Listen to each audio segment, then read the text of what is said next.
So we'll begin our survey of the gross anatomy of the heart by looking at the heart wall. The heart wall is composed of three layers. There's the epicardium, which we've previously learned as the visceral pericardium. This is the serous membrane covering the heart. In some areas, there's a layer of adipose tissue associated with this. This is the layer that the coronary blood vessels travel through. The endocardium, endo meaning inside, is a smooth inner lining of the heart. We also see the same sort of lining on the inside of all the blood vessels. It covers the valve surfaces and it's continuous with the endothelium of blood vessels. The myocardium is a layer of cardiac muscle. It's definitely the most thick layer and the most functional layer of the heart. In fact, it's thicker on the left ventricle than it is on the right ventricle because it's proportional in thickness to the workload that it has to do. The left ventricle is pumping out to the systemic circuit. That's far more distance to go than the pulmonary circuit, which is just through the lungs. Thus, it warrants having a much thicker layer of muscle in order to push the blood. There's also a fibrous skeleton in the heart, which is a framework of collagenous and elastic fibers. This framework provides structural support and attachment sites for the cardiac myocytes.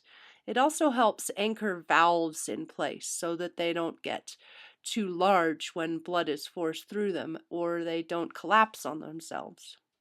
This fibrous skeleton also provides electrical insulation between the atria and ventricles, which is very important in the timing and coordination of the heart's contractile activity. Now let's take a look at the heart chambers. There are four chambers. There's right and left atria and right and left ventricles. That is, the two superior chambers are the atria. They have auricles, little flaps off to the side that look sort of like ears that are seen on the surface of the heart. As the atria fill, these auricles extend and expand and allow much more filling of the atria. The atria are always going to be receiving blood that's returning to the heart. On the right side, we're receiving blood from the systemic circuit to the heart, and on the left side, we're receiving blood from the lungs. The ventricles are the two inferior chambers. They're the big pumps. And they pump blood into the arteries. The right ventricle into the pulmonary circuit, and the left ventricle into the systemic circuit. On the exterior of the heart, there are a couple of big landmarks. There's the atrioventricular sulcus, or the coronary sulcus, seen right here. And the interventricular sulcus here that overlies the interventricular septum inside the heart. It divides the right from the left ventricle. These sulci carry coronary arteries. Those are the vessels that actually supply the heart with blood. And you can see that they're also associated with adipose tissue, which is in that epicardium. When we look at the posterior view, you'll also note that there is a posterior interventricular sulcus as well as a posterior atrioventricular sulcus or coronary sulcus.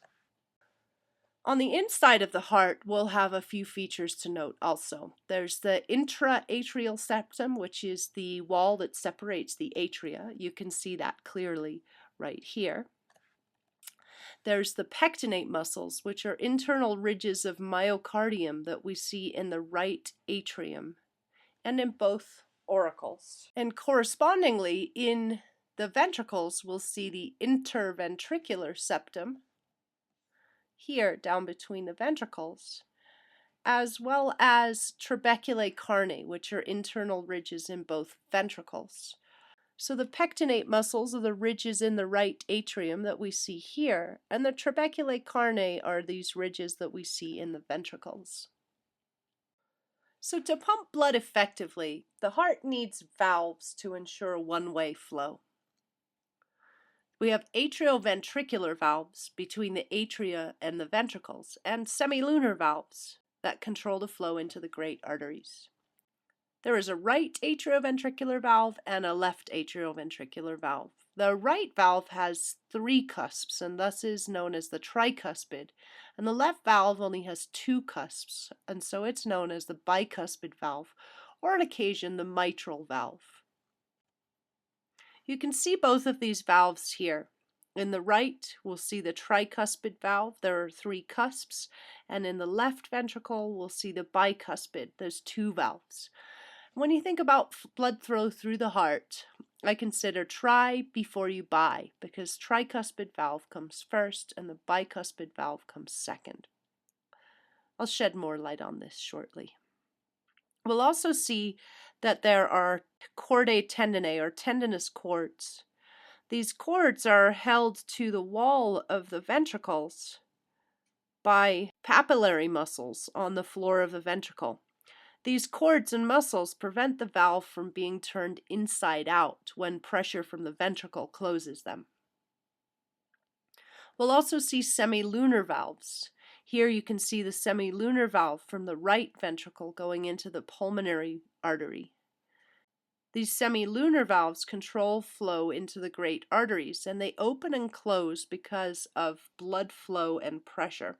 The pulmonary semilunar valve is an opening between the right ventricle and the pulmonary trunk, and the aortic semilunar valve is an opening between the left ventricle and the aorta.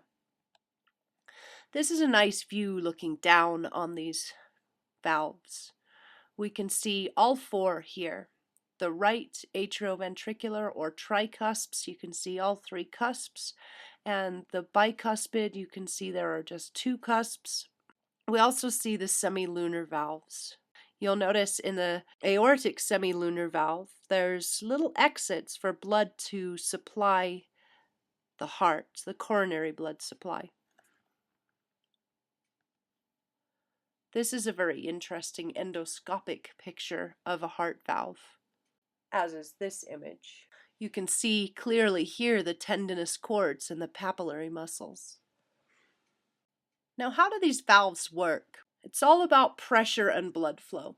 So as the ventricles relax, the pressure is going to drop inside the ventricles.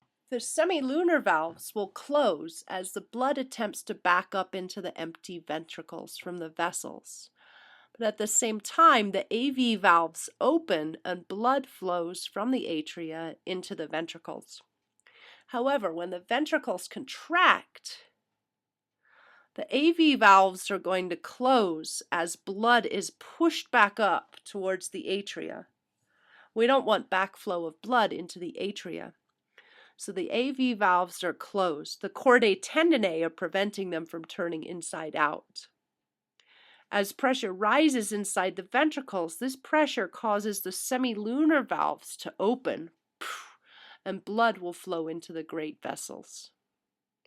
So these are one-way valves, and they're set up to prevent backflow. And they're like swinging doors. They can be pushed open, but they can only be pushed open in one direction. Spend some time figuring out these AV valve mechanics. So now we've examined a little bit about valve function. Let's look at how blood flows through the heart. We'll begin with blood entering the right atrium. It enters the right atrium from the superior vena cava, bringing blood back from the top portion of the body, and the inferior vena cava, bringing blood back from the lower portion of the body. Blood will then be squeezed down into the ventricles, and when the ventricles contract, that same blood will be pushed out into the pulmonary trunk through the pulmonary semilunar valve. Blood will flow then into the lungs, where it will pick up more oxygen and drop off CO2. And then it will return to the heart into the left atrium. From here, blood will be squeezed from the left atria into the left ventricles. And then it will be pushed out into the aorta through the aortic semilunar valve. And from the aorta, blood will be distributed to all the organs of the body. And again, it will return through the vena cava. So this is a really good place to pause. Draw yourself a diagram of a heart. It can be a cartoon version, it can be 4 boxes, but give all the vessels in there. You'll want to include all 4 chambers, as well as the vena cava, the pulmonary trunk, the pulmonary veins, the aorta, and make sure you understand how blood flows through the heart. At the same time, think about the functioning of the valves. Sometimes that's a little bit tough to understand. Again, there are animations that you'll find out in Anatomy and Physiology Revealed that'll really help you understand this process. Now let's look at coronary circulation. Coronary circulation is the circulation that actually supplies the heart itself. About 5% of the blood sneaks out through those holes that I pointed out earlier. And it's pumped through the coronary circulation so the heart can receive the most freshly oxygenated blood and sustain its strenuous workload. It receives about 250 milliliters of blood per minute. It needs abundant oxygen and nutrients in order to keep up all its work. Let's begin by looking at the anterior view of the heart. You can see that branches of blood vessels leave off of the ascending aorta. We have the right coronary artery here and the left coronary artery over here. We'll begin with the left coronary artery. It has an anterior interventricular branch and a circumflex branch. So you can see the two fork right here, the anterior interventricular and the circumflex branch. The anterior interventricular branch is going to supply blood to both ventricles in the anterior 2/3 of the interventricular septum. The circumflex branch, you can see, is going to pass around the left side of the heart in the coronary sulcus. Once it gets there, it'll give off the left marginal branch, which we'll be able to see from the posterior side. It'll supply the left atrium and the posterior wall of the left ventricle. Now looking from the posterior side, we can see the right coronary artery has made its way around to the posterior side of the heart. It also has a posterior interventricular branch as well as a right marginal branch.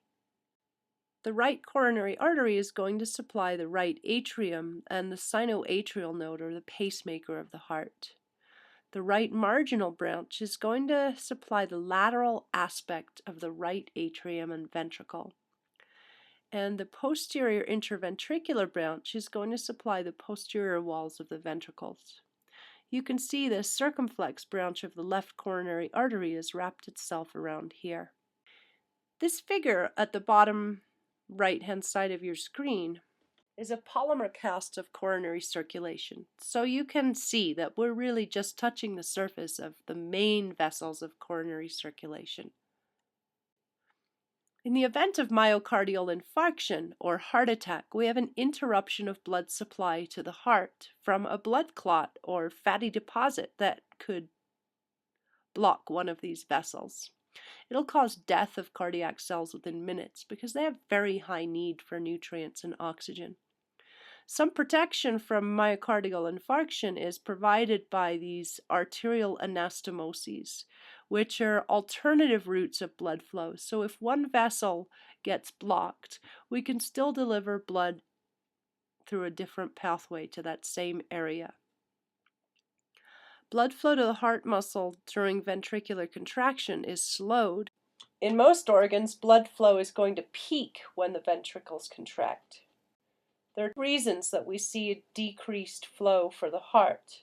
One is contraction of the myocardium compresses the arteries and obstructs the blood flow. And two is during ventricular relaxation, the aortic valve is forced open and the valve cusps cover the openings of the coronary arteries. And third, during ventricular diastole, blood in the aorta is going to surge back towards the heart, which forces it into the openings of the coronary arteries. Blood flow to the myocardium would thus increase during ventricular relaxation, as blood is pushing back against the left semilunar valve. So we've considered how we get oxygenated blood to the muscle of the heart. Now, how do we get the deoxygenated blood back into the heart? About 5 to 10% of it's going to drain directly into the heart, especially around the right atrium and ventricle by way of the Bayesian veins. These are the smallest veins possible on the heart, and they'll drop blood right back into that atrium. The rest is going to return to the right atrium through the following routes. First of all, there's the great cardiac vein. You can see the great cardiac vein from the anterior view here. It travels along the anterior interventricular artery. It collects blood from the anterior portion of the heart and empties it into the coronary sinus that you can see here on the posterior side of the heart. The middle cardiac vein is going to collect blood from the posterior portion of the heart. It's also known as the posterior interventricular branch. You can see it right here on the posterior view. It's going to also drain blood into the coronary sinus. The left marginal vein is our third route back. It empties into the coronary sinus also. The left marginal vein you'll see over here in the posterior view. The coronary sinus is a large transverse vein. It belongs in the coronary sulcus on the posterior side of the heart. Blood collects here and empties into the right atrium. So you may be saying to yourself, how can I possibly begin with this diagramming of the heart and all its chambers? I prefer to break it down into boxes. Each box has an entry and an exit. So we'll begin with one box here for the right atrium. It's going to have an entry as well as an exit.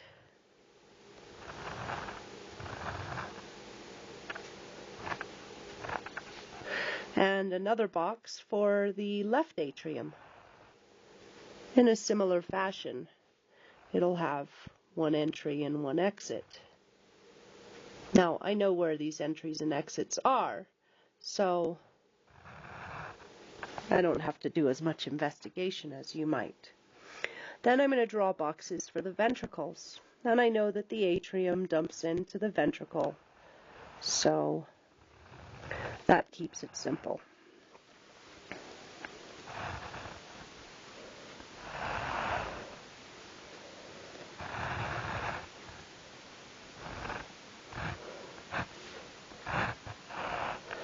Oh, and I forgot to give us an exit here.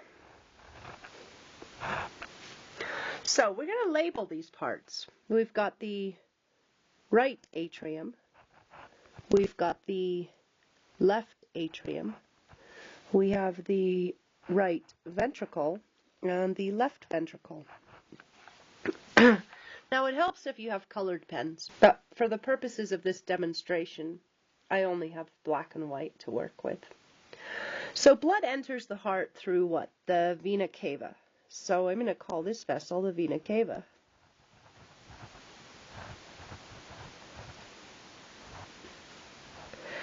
Blood will enter the right atrium.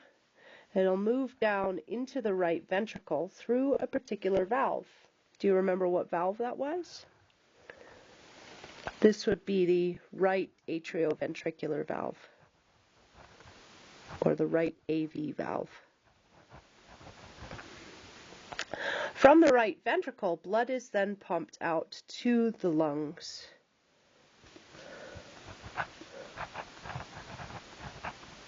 Through what vessel? The pulmonary arteries.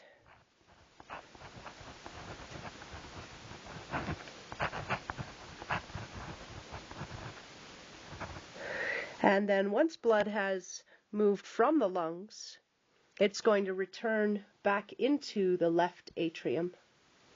So we'll put lungs in again here and bring the blood back into the left atrium. Through what vessel? Yeah, pulmonary veins.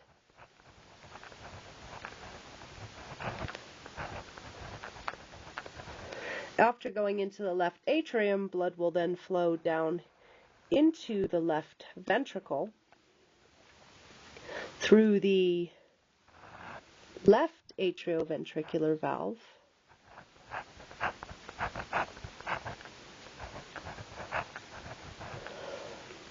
And from the left ventricle, it will flow out to the body's systemic circuit.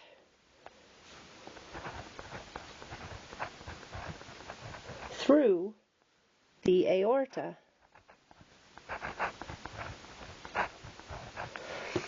So this is a nice way to start your diagram. It's definitely not an end product, but it certainly helps us work our brain around all the directions that blood flows and all the vessels and components that are involved.